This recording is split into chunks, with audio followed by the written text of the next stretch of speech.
பூனைக்குட்டி தன்னோட பாதத்தினால சுகத்தில் வந்து அப்படி கீறிக்கிட்டு இருக்கும். அப்படி கீறினா கண்டிப்பாக மழை வரும்.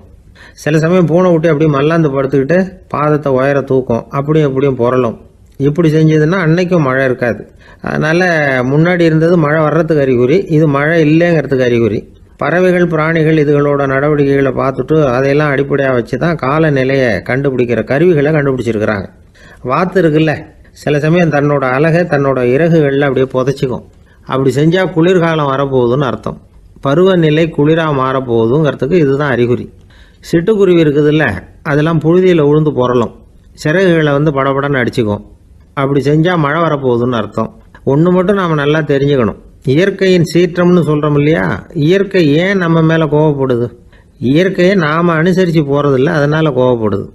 காடுகளை அழிக்கப்படாது, விலங்குகளை கொல்லக்கூடாது, இயற்கை ஏற்படுத்தி வச்சிருக்கிற சமநிலையை கெடுக்கக்கூடாது. அதை புரிஞ்சுக்கிட்டு வாழ்ந்தோம்னா பூமியும் நடுங்காது, நாமளும் நடுங்க வேண்டிய அவசியம் இருக்காது. ஒருத்தர் இருந்தார், சாராய கடைக்கு போனாராம், நிறைய சாப்பிட்டார். அப்புறம் சொன்னார், இது ரொம்ப அற்புதமான சரக்கு போல் இருக்குது, உள்ளே போன உடனே இந்த பூமியே நடுங்கிறது மாதிரி இருக்குது எனக்கு அப்படின்னாராம். இதுக்கு கடைக்காரர் சொல்லியிருக்கார், நீங்கள் சாப்பிட்டது வெறும் பச்சை தண்ணி தாங்க, இப்போ ஏற்பட்டிருக்கிறது நிஜம் பூமி அதிர்ச்சி அப்படின்னாராம்.